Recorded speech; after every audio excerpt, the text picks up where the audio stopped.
So you got your policy, you built up the cash value, you used it to pay off all your debts, or you just don't have any debts.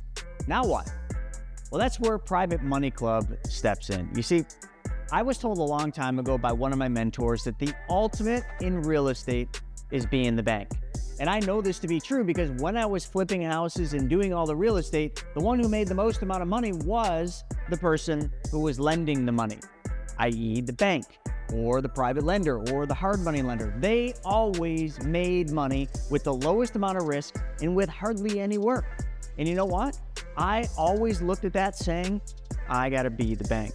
And that's exactly what we're going to talk about in this episode. We're going to talk about using your banking system, your private banking system, for you to become the bank, but you're going to do it with Private Money Club as the guiding light.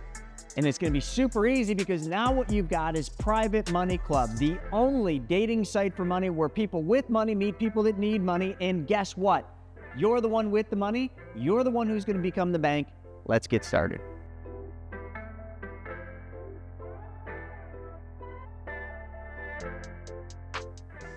So what we figured we'd do today is talk a little bit about how using the infinite banking concept along with private lending can really benefit you. And I want to put some numbers to this, Hannah, because you've been private lending for quite some time. And I know your dad's been lending a long time and doing phenomenal with it. So talk to me a little bit about like what you've done with being the bank and private lending. Yeah. I want to start by saying too, for my parents out there who have children, one of the best things that my dad has ever taught us kids, I have an older brother and a younger brother, is he says, hey kids, instead of having your money sit inside of your savings or checking account, because this was prior to us even being 18, because you got to be 18 in order to own a policy, he says, give your money to me. Give me your money. I'll pay you 10% on it. And I will pay you out monthly checks for the interest that you're earning. So that really got me into the mindset of knowing and learning how to take my money and go put the little green men to work. Because that's what we say in the Kessler family. Your dollars are your little green men, and the objective is go put your little green men to work to create an army of green men that are out there working, so then you no longer have to go out and work for it.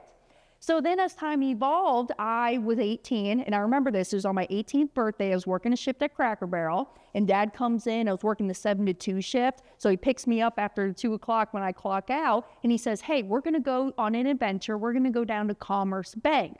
And we walk into Commerce Bank, and he says, we are going to close your savings account, and you're gonna take this money, and you're gonna start your first policy with it.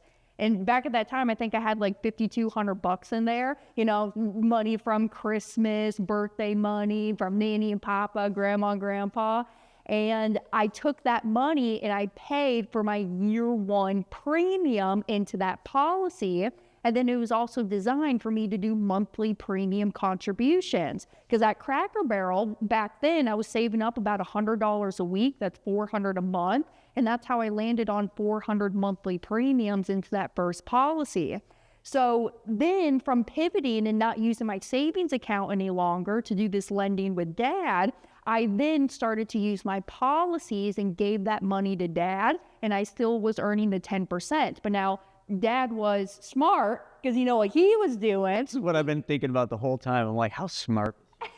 He was taking my capital, paying me 10% on it, and then he was going out there to other borrowers, like on Private Money Club, and those borrowers were paying him anywhere from 12 to 18% to use his money. So he was kind of even working the spread on my money that I. But this gets even better, folks. Did you hear what she just said? Think about this. Like, take Dad out of the equation. Most people, they make money, they run to the bank, they put the money in a savings account, and they leave that money sitting there, and they think that's how they're getting ahead. I don't know a single person that's ever saved their way to wealth, because you can't. It's got to be money working. But then let's flip that, right? The bank pays them interest on their money, 2, 3, maybe 4%. But the bank takes their money and does what your dad did, lends their money out, and makes 400 to 1,300% more than they're paying the depositor. Let me repeat that again. You take money, you put it in the bank, or anyone else puts it in the bank, and you leave it sit there. Let's say the bank's paying you 3%. The bank takes that money and lends it out at 10%. How much more did the bank make than you? Well, it's anywhere between 400 and 1,300% more if you run the math and figure out how much the bank is paying you and how much the bank is making on your money by making it go to work. All we're talking about doing is the exact same thing. You summed it up perfectly. Your dad was smart. He said, I'll give you 10. He's going out lending it out at 15 or 18. The traditional banks are doing the same thing. They're giving you 2, 3, 4%. They're lending it out at 8, 10, 12, 30%, and they're making the spread. So instead of that, let's cut the middle people out. Let's cut your dad out, which is what you did. Let's use privatemoneyclub.com to make this super easy and become our own bank. Because, hey, like I said in the beginning, the ultimate in real estate is To become the bank. being the bank. So let's learn how.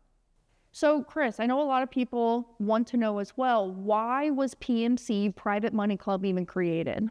Well, a couple things. When I was in real estate, I used to borrow a lot of money. And I borrowed money from hard money lenders, from banks, and from private lenders. And I watched how much money I would pay out to them. I'd see it in the profit and loss statements. And I'd be like, holy crap, they're making so much money. Well, there came a time where we sold off most of our real estate and we now had a bunch of money. So the tide changed and now we wanted to lend it out. I thought it'd be simple. I just got to go find a bunch of people like me that I would lend my money to. Well, that wasn't easy at all. I was going to RIAs, I was going out there, and people were literally bringing me their deals and saying, hey, Chris, I've got this great deal. And they'd hand me a piece of paper with an address on it. And I'd be like, what deal? They're like, this is the address. As if I'm supposed to do all the work. Man, I don't know any bank ever that has gone out and done all the work for you. You have to bring them a whole packet. So I was like, this can't be how this really works. So I said, there's got to be a better way. I started searching online to find a place like PMC where I could go and be the lender or the borrower. It didn't exist. Well, when something doesn't exist, you realize there's an opportunity to solve other people's problems on a napkin. I'll never forget it. I was with Stephen Nagy, and on a napkin, I drew a circle, and I said, listen, in the world, there's only two types of people. There are people who have money, and there are people who need money. True or true, right? And I said, each one of them has a problem. People that have money have a problem, and that is they want to make more money. So let's chalk that up. Let's solve that problem. And then there's people that need money, and their problem is they need money to make more money. So the people with money have a problem, and the people that need money have a problem. And on this napkin, I just said, well, let's have each of them solve one another's problem. Let's create the first of its kind, a dating site, but a dating site for money. And that's where PMC was born. So for my visual learners, I really want to map it out on the drawing board of how we utilize the money from the policies, and specifically the infinite banking concepts, the money multiplier method policies, into private money lending. So step number one, I know a question I'm going to get, which is a big question, is, well, why would I use the money in my policy, and why would I not just go and pay cash for this investment deal? And I'll bring up just one specific point, but we're going to hit on it a little bit later on as well. But this is why my father and other mentors that we have, they always say it's just adding this one additional step. Because if I start to run my money through my TMM whole life policy designed for immediate high cash value first, then I'm double dipping on my money. Because essentially, once the money funnels through there, now I'm earning the guaranteed, uninterrupted, tax-free interest on those dollars, and I can still leverage against the policy. I'll take out the cash value and then go out there and give it to my borrower. So now I'm making money in two places rather than one. Yeah, you're absolutely right. So why don't we show them how to do that? Because I actually happen to have something in my back pocket that allows us to do that. So here's an illustration for a particular client that we ran, and we call this person Bucky Doe. And Bucky Doe had $100,000 that was sitting in his bank account. So let's just say it's $100,000. And he said the same thing. He said, hey, why would I take this $100,000 and put it in the policy versus just taking my $100,000, lending it out on Private Money Club at something like 12%, and would I make more money? Well, the math doesn't lie, so let's just show them the math. But before we show them, I know a lot of people watching this have never been to privatemoneyclub.com, And they're probably thinking 12%, where can I ever find a deal for 12%? So just for a second, check this out. This right here is Private Money Club. And once you go in, and you can go in as a free member, you don't have to become a premier paid member. So as a free member, you can look through all these deals. Look at them. Like here's deals at 15%, here's deals at 18%, lots of deals at 12%. I mean, listen, I'm just showing you the site right now. I didn't plan for this. This is actually logging in and just looking at it now. So as you can see, 12% actually is kind of low, right? Yeah. All right.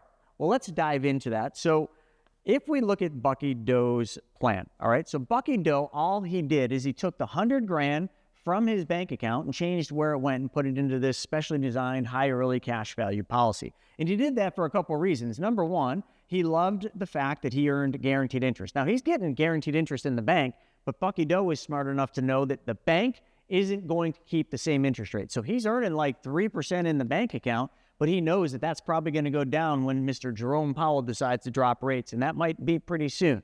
So he wanted a guaranteed interest rate. So he gets that in the policy, but he also gets dividends every single year. Although they're not guaranteed, the companies have never, ever not paid them. And with guaranteed interest and dividends, he's going to make between 5 and 6%, which is way better than what he's making in the bank. So he was already sold on that. But then we told him it was tax-free. And I think you mentioned that earlier.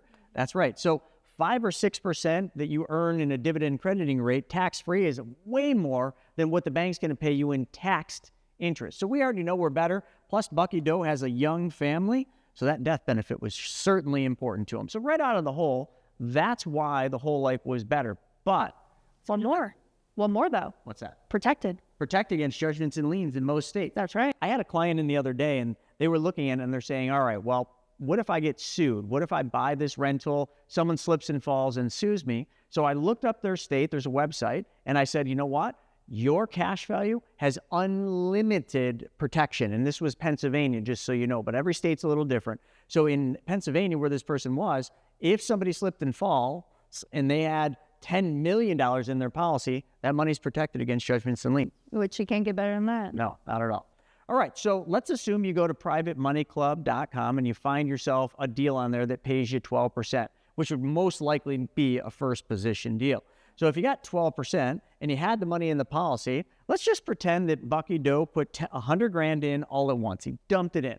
Now, that's not common or the norm, but a lot of people have money that's sitting in a bank account. They learn or in their 401k or the IRA, and they see the light now. And then they see one of our videos and they're like, oh my gosh, can I move this money from this place where it's at into the policy just like that? And I said, yeah, it's just like taking money out of this pocket and putting it in this pocket. So we call that a dump in.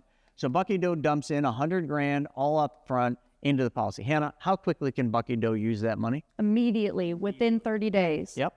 But not only that, Bucky Doe decides he wants to continue saving because he was saving money in the bank, but he wants to change where his savings goes first. So he was saving $10,500, which, did you say that's about $900 a month, give or take? Yeah. So he was doing it monthly, so he's saving that in the policy. So in the first year, he puts in $110,500 into his policy.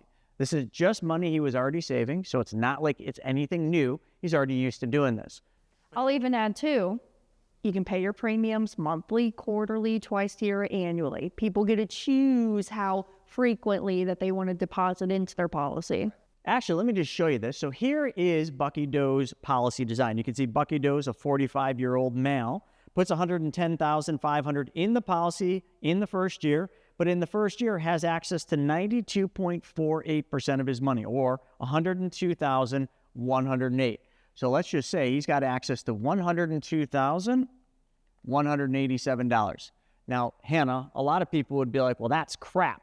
I have $110,500. If I put that in the bank, I can use it all. But in the policy, I only can access $102,000. You know what I say to that? What do you say? Have you ever heard of the tortoise and the hare story? Because I get it. I know where a lot of people are coming from. Well, Chris, why would I just take the 102? Because I had 110 that was sitting inside of my pocket. I agree with you. In the early years, you may beat me. You are the hare within this story. But there comes a point when I'm utilizing my policies along with private lending, there comes a point where my policies catch up to that hare, my tortoise, and it moves forward and it wins the race all day long and it never looks back. So that's a big thing within this infinite banking concept is we have to think long range. That's one of Nelson Nash's rules, think long range. And I know a lot of you say, yes, Hannah, we think long range, but do y'all ever really do it? No. So we got to really start thinking the long range because this is for our whole life. We are implementing this infinite banking concept as the additional step into our financial life. It's not just a get rich quick kind of deal. But remember I said Bucky Doe has kids, right? Yeah. So Bucky Doe, with this policy, as you can see from this illustration, has $1.533 million as a death benefit. So that's why he doesn't have access to all the money. There are costs of insurance. So he has to pay for that cost of insurance. And in the early years, that's going to result in not all the money being there with the tortoise and the hare. But here's the unique thing. Keep looking at these numbers. Let's go down to year number 5. So in year number 5, look all the way over to projected premium to cash.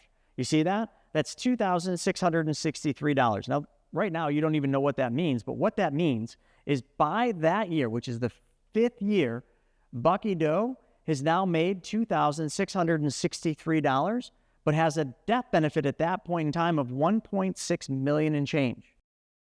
But hold on. Did he pay for the death benefit? At that point, it kind of pays for itself. Exactly. He did pay for the death benefit, but now, this is the cumulative, he's made $2,663 because now that uninterrupted compounding interest is kicked in and is starting to work. And every year it gets better. Look at the illustration. The next year he's made $7,616. The next year is $13,579. But you see, there's one thing that I'm leaving out intentionally.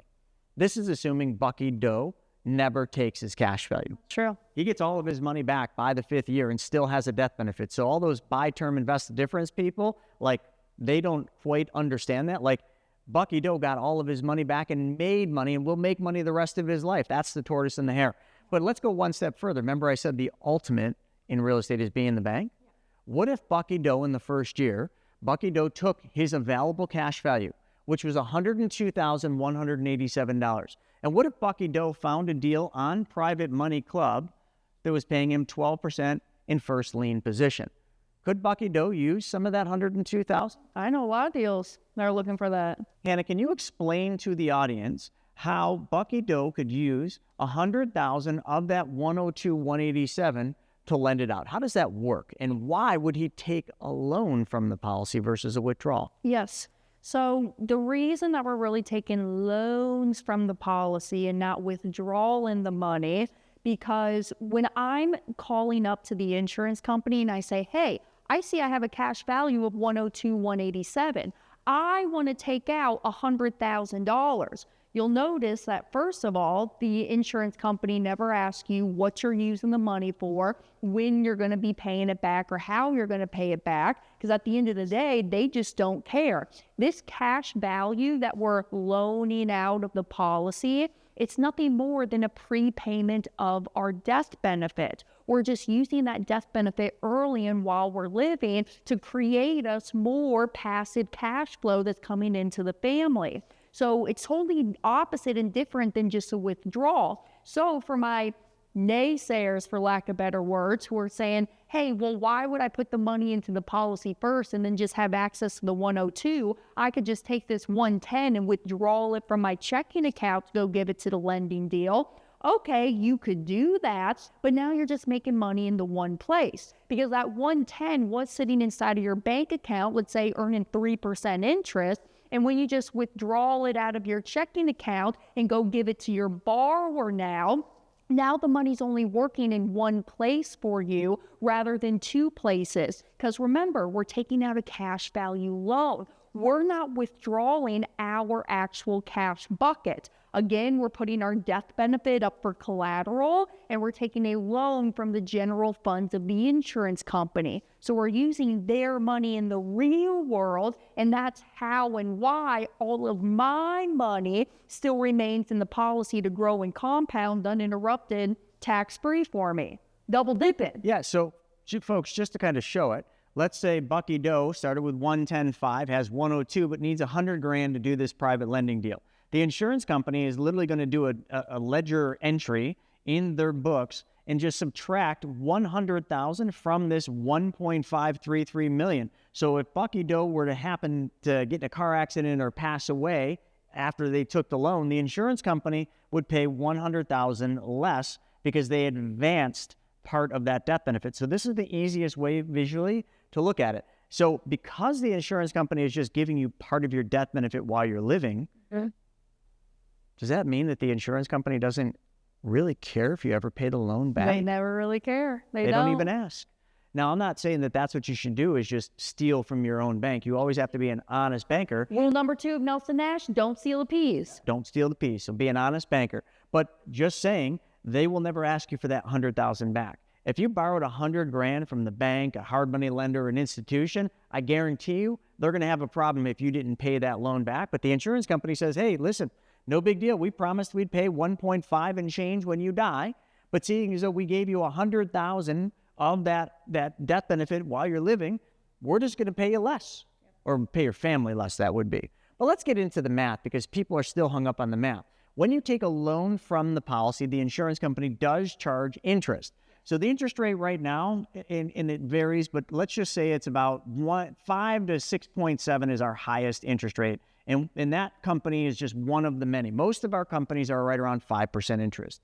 So if I was to take a loan from the insurance company and I was to lend it out at 12%, we could look at it from, okay, I got 12 minus it cost me 5 to use it. We could look at it there. But when you look at it from that standpoint, you got to still remember, you still have 102,187 and more, because you're getting interest on it, earning a guaranteed interest rate plus dividends of right around 5 to 6%. So you're not making just money once, you're making money twice because you're compounding uninterrupted. So no bank account can do this. So now what would you do? You got this 100 grand lent out at 12%, which means now you're making 12,000 a year, 1,000 $1,000 a month. That's why we use 100 grand, because it's super simple math. So you got $1,000 a month. What should this person do with that $1,000? Yeah. So first of all, if it makes sense, if you still have some debts that are out there, any bad debts, you'd use the $1,000 a month, start clearing off that. In my opinion, what I like to do is I'll take the $1,000 a month, start paying for my monthly expenses. And then also take the $1,000 a month, because in the future, you are going to have new opportunities. You have taxes that you're going to have to pay, the property tax bill, the IRS bill. You're going to want to take vacations with your family, right? So start saving back up inside of your policy. Take that $1,000 a month that now you're creating as extra cash flow, and now you can go and repay your policy loans and save up the money back inside the policy with it. Why would that be any different than what the normal person would do? Because wouldn't the normal person take this $1,000 a month in interest and just deposit it back in their bank account? I mean, that's what I would have done with it. So what we would do here, because we're the bank, is we would take this $1,000 a month, we would deposit it back into the policy as a loan repayment, because that's just what you should do anyway. And when you do that, if I borrowed $100,000 from the insurance company and they were charging me 5% interest, and then the first month when I did this private loan, I got $1,000 in interest, and I put that $1,000 in interest back into my policy. Or how much is the loan balance to the insurance company now? In that first month, $99,000. $99,000. So if it's $99,000, how much is the insurance company charging me 5% on? $99,000. The $99,000. So the next month would be $98,000, $97,000, $96,000, $95,000. So you're paying a lower interest rate because you're paying the loan down, but you're keeping all the control of the money and have access to every penny of that $1,000. So why would you not change where your money goes? And I really want to echo that, because I don't want people to be afraid to pay back their policy loans. I know in our traditional thinking, like when we have a loan from a conventional bank and we pay them back, that money goes directly back to the bank. But when we pay back our policy loans, that $1,000 a month, that goes back inside of our policy, our pocket, and now it shows up as cash available again back inside the policy. Yeah, that they could then redeploy to do whatever they want with it. But let's get back to the numbers. Because remember, we were saying, why would we do this? And then we've only supported that by saying, well, he gets a death benefit and future growth, because we talked about the tortoise and the hare. But let's actually go to the mathematics. So go back to the illustration. So if you see here, in the first year, we had $102,187 that we took $100,000 out as a loan to do this private loan. But we're still we're still saving money, and we're still making premium deposits to the policy in the tune of $10,500. So in the second year, we put $10,500 into the policy. All the while, we're still making interest and dividends on the full $102,187, the cash value, because we didn't use our money. We used the insurance company's money. Yeah, they lent us part of our death benefit. So the second year, when I put that $10,500 in, look over here to projected cash value growth per year. My $10,500 is now worth $12,097. Can we talk about that? Yeah, well, you put $10,000. What's to talk about? I put $10,500 in, and I have $12,097 What to is use. that growth? That's a 20% growth on the cash just close. that year. 15.21, folks. Look on the illustration right there. Cash on cash return is 15.21. Mm-hmm. But that's just where we got started. We're only in the second year. And that's only just within the policy. That's not talking about what we're doing outside the policy. Oh, no. But I'm just trying to explain to folks, like, who doesn't want to put $10,500 in an account and be able to take $12,097 out? I do. And I don't know a single person watching this video that would not say, well, sign me up for that. Because I don't know a single bank where I can put $10,500 in it and go back at the end of the year and take over $12,000 out. But that's just the second year. The third year, you put $10,500 in, you can take $12,811. So let's just highlight this whole column. Look at this. It goes from 12 to 13,000, then 14, then 15, 16, 17, 18. See how fast that goes? What do they call that? Uninterrupted compounding interest. That's right. And real quick, not to get cheesy on everybody, but there's a brilliant man by the name of Albert Einstein. You know what Albert Einstein says? He says, compound interest is the eighth wonder of the world. Those who understand it earn it, and those who don't pay it. So what do we think that we've been doing all these years, being consumers to the Fed, the central banks? Now that I understand the game that the wealthy are playing, the Rockefellers, the Rothschilds, Morgan Stanley, Barclays, we're just going to mimic and play the game right along there with them, capturing the uninterrupted compounding and now earning it. Absolutely. And Private Money Club gives you the ability to find the deals right in one place, and you can be a borrower. So you might be that person borrowing the money and paying the person like yourself 12%, or you're the lender. It's only one of the two. But again, I can't not go to the numbers. I'm just a numbers guy. Look at this illustration again, though. Remember, we were talking about how fast it grows, but look next to it. Cash on cash return. Cash on cash return is the return you get on your money each and every single year. So I put new money in, 10,500, and or I shouldn't say Bucky Doe is putting 10,500 in premium deposits in every year. But over here on the cash on cash, that's the return Bucky Doe's making on that 10,500 each year.